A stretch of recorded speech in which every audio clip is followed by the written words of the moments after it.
जय श्री श्याम भक्तों, आज हम पूर्णिमा की कहानी सुनेंगे। ये चांद पूर्णिमा की कहानी है। जो 13 पुन्नु करते हैं, 13 पुन्नु उठाते हैं, 5 स्थान 25 पुन्नु करते हैं, वो सारी ये कहानी सुनते हैं। ये कहानी जैसे करवा चौथ की कहानी सुनते हैं, बिल्कुल वैसे ही पट्टा लगता है। एक लोटा लेते हैं, एक गिलास में गेहूं ले लेते हैं, उसके ऊपर थोड़ी सी गुड़ की डली रख लेते हैं, एक गुड़ की डली, और उसमें दक्षिणा रखते हैं। कहानी सुनने के बाद बायना निकालते हैं, जो अपनी सासू माँ को देते हैं। बायना में आप हलवा बना सकते हैं या फिर बाजार से कुछ मिठाई मंगा सकते हैं। गुलाब जामुन मंगा लिए, रसगुल्ला मंगा लिए, 5 पीस रखते हैं या फिर 7 पीस रखते हैं, इस तरह रख के मंगा लेते हैं। या फिर आप अगर कुछ भी नहीं है तो आप पतासा लेकर के भी बायना निकाल ले। बायने में रुपया रखते हैं, फिर सासू जी के पैर लग के उन्हें दिया जाता है। शरद जो ये पुन्नु होती है, ये शरद पूर्णिमा से ली जाती है और उसके बाद हर पुन्नु को ये किया जाता है। एक साहूकार के 2 पुत्रियां थी। दोनों पुत्रियां पूर्णिमा का व्रत रखती थी, परंतु बड़ी पुत्री पूर्णिमा का पूरा व्रत करती थी और छोटी पुत्री अधूरा व्रत करी थी। परिणाम यह हुआ कि छोटी पुत्री को संतान पैदा होते ही मर जाती थी। उसने पंडितों के से इसका कारण पूछा तो उन्होंने उसे बताया कि तुम पूर्णिमा का अधूरा व्रत करती हो, जिसके कारण तुम्हारी संतान पैदा होते ही मर जाती है।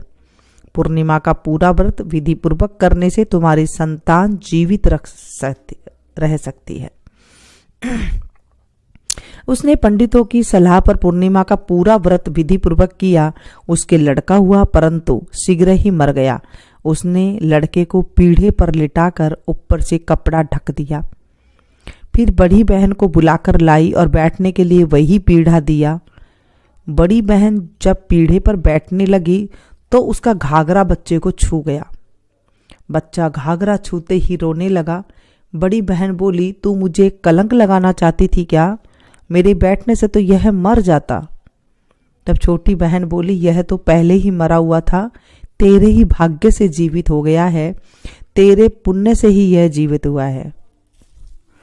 फिर उसने पूछा कि कैसे? तो उसने सारी बात बताई कि हम दोनों व्रत किया करती थी, तुम पूरा व्रत करती थी और मैं अधूरा व्रत करती थी, इसलिए मेरे बच्चे होते ही मर जाते थे। ये तो तेरे भाग से ही जिया है। सारा गांव में ढिंडोरा पिटवा दिया कि सब कोई पूर्णिमा का व्रत करना और पूरा व्रत करना। पूर्णिमा का व्रत करने से हमारे जो सौभाग्य होती है, सुहाग होता है, उसकी उम्र बढ़ती है, बच्चों की उम्र बढ़ती है, घर में सुख शांति रहती है। हे पूर्णिमा माता, जैसी छोटी बहन का बेटा जीवाया, वैसे उसका सत रखा, वैसे सबका रखना। कहते का, सुनते का, हुंकारा भरने का, अपना सारा परिवार का रखना। और जो 13 दाने आपने हाथ में लिए थे गेहूं के, उसे लेकर के आप रख दें और वो शाम को जब चांद निकले तब उसे अर्घ देना है। और उसके बाद थोड़े से चावल आप, फिर गेहूं आप थोड़ा से लेकर गए और उसके बाद बिंदाई जी की कहानी सुने और उसके बाद जो है आपको अर्घ देना है सूर्य भगवान को। बिंदाई जी की कहानी, एक मेंढकी था। मेंढ की रोज जो है बिंदाई जी की कहानी कहती थी। एक दिन मेंढकी बोली, मेंढकी को मेंढका बोला कि भाई तू रोज पराये पुरुष का नाम लेती है, आपके मत लेना, अगर आपके लेगी तो मैं तेरा सर को फोड़ दूंगा। बिंदाई जी को गुस्सा हो गया, आ गया। राजा की बांदी आई और दोनों को एक पतीले में घालकर उसमें रखकर चूल्हे पर उसे चढ़ा दिया। जब दोनों जने सीजने लगे, पानी में जब उबाल आया, दोनों जने सीजने लगे तो मेंढका बोला, भाई मेंढकी, बहुत कष्ट आ रहा है, तेरे बिंदाई जी को सुमर ले, नहीं तो अपन दोनों ही मर जाएंगे। मेंढकी ने बोला, चलो भाई। मेंढकी ने बोला 7 दफा बोला, संकट विदायक बोला तो 2 सांड लड़ते हुए आए और उस पतीले के सींग मारी, पतीला फूट गया।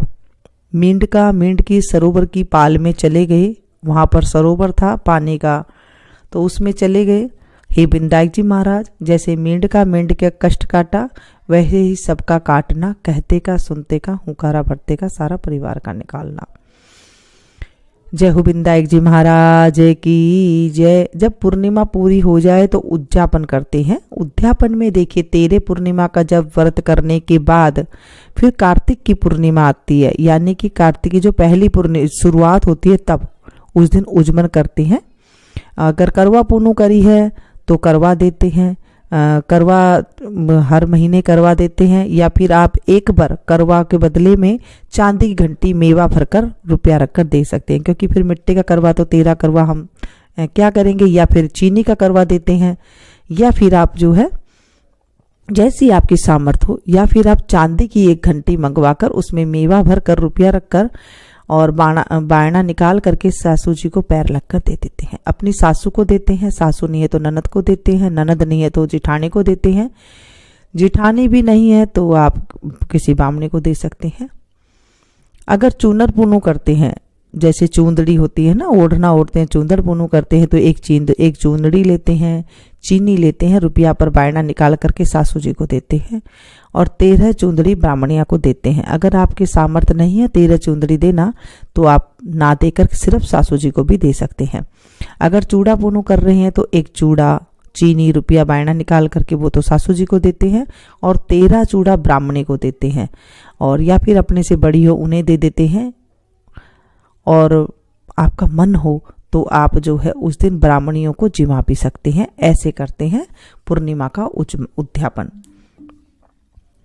बोलिए पूर्णिमा माता की जय। हे पूर्णिमा माता, आज हमने आपकी कथा सुनी है। इस कथा में कोई गलती होगी तो हमें माफ करना, हमारी सुहाग की रक्षा करना, मेरे बच्चों की रक्षा करना, मेरे मैं सदा सुहागन रहूं ऐसा मुझे आशीर्वाद देना। हे पूर्णिमा माता, 13 पुनू हम अच्छे से कर सके ऐसे हमें आशीर्वाद देना। कोई गलती ना हो, कोई भूल चूक ना हो। अगर कोई भूल चूक हो गई हो तो उसे माफ करना, अधूरी है तो पूरी करना, पूरी है तो स्वीकार करना। ऐसे करते हैं। और फिर शाम को जब कथा सुन लेते हैं उसके बाद आप बायना निकालें, जो भी आपके पास चीज़ है आप उसको, जो भी जिसका भी आपने किया है, व्रत किया है, या फिर आप जो भी आपने हलवा बनाया है, या फिर आपने बाजार से मंगवाई है, तो आप उस पर हाथ फेरे, हाथ जोड़े, उसको थोड़ा सा चावल का दाना पाने के लिए हाथ जोड़े, और उसके बाद वो खड़े होकर के सासू माँ के पहले अर्घ देने, और उसके बाद फिर सासू माँ के पैर छू करके, और उसके बाद जो है फिर चाय पानी पीते हैं। जैसे 11 बजे दिन में कहानी सुन लें आप, सारा काम करके, जैसे करवा चौथ की हम सुनते हैं, 10-11 बजे आप कहानी सुन लें, और उसके बाद आप इस तरह कर लें। फिर आप चाय पानी कुछ भी ले सकते हैं। उसके बाद शाम को जब चांद उग जाता है, वैसे तो ये चांद जो है 6 बजे उग जाता है, कोई दिक्कत नहीं आती है पूर्णिमा के इस चांद को, चांद पूर्णिमा के चांद को आपको 6 बजे ही दिखाई दे देते हैं। बस शाम को आपने जब संध्या काल होता है तभी आ जाते हैं चांद, और उन्हें अर्घ दे करके आप फिर खाना खा सकते हैं। खाने में ऐसा कोई नियम नहीं है कि आपको कुछ भी खाना है। ये हमारे सौभाग्य को बढ़ाती है, सुहाग भाग के लिए होती है, सुहाग की उम्र को बढ़ाते हैं। और जो है साथ में चांद इस दिन पूरा दिखाई देता है, चांद पूर्णिमा इस दिन करते हैं। और सत्यनारायण भगवान का व्रत पूर्णिमा को जो करते हैं वैसे करते हैं, आज के दिन जो है चांद पूर्णिमा का व्रत करते हैं। ये थी छोटी सी जानकारी। अच्छी लगे तो प्लीज़ एक लाइक जरूर दीजिएगा, इसे ज़्यादा से ज़्यादा अपनों के साथ शेयर कीजिएगा ताकि औरों को भी लाभ मिल सके। मिलती हूँ फिर से एक नई वीडियो में नई जानकारी के साथ, तब तक आप लोग देखते रहिए मीनू संगीत। Thank you.